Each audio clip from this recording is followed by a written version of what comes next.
我今日咧就帶咗呢個係一個 eye serum 嚟嘅，咁點解我會即係介紹啲 eye serum 咧？因為其實我哋以往都介紹過好多唔同嘅 product 啦，skincare product 啦。咁佢咧我近排發現好好嘅就係、早可能咧應該大家有留意過，就係有一隻eye product，就係你搽完之後可以即刻收緊呢個眼袋啦，做到提升啦。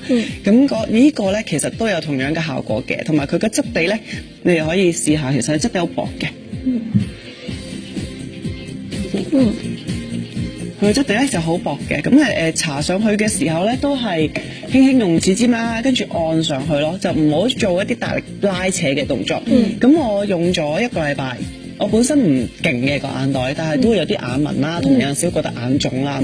咁我咧就會化妝前咧咁樣按咗上去之後咧，係即刻覺得隻眼會 firm 咗嘅。咁同埋咧，我覺得好得意嘅就係，因為平時你搽好多嘢，你唔會有一種掹嘅感覺噶嘛。即係你平時搽嘅 eye cream、eye serum 都唔會好掹嘅。呢一隻搽完咧，你即刻會覺得係 firm 嘅，係有啲拉扯嘅感覺嘅。咁所以我就覺得去做呢個眼部嘅提升啊，就好好嘅呢個功效。咁我就自己冇眼袋，所以試唔到啦。我就會好想俾啲有眼袋嘅朋友試下。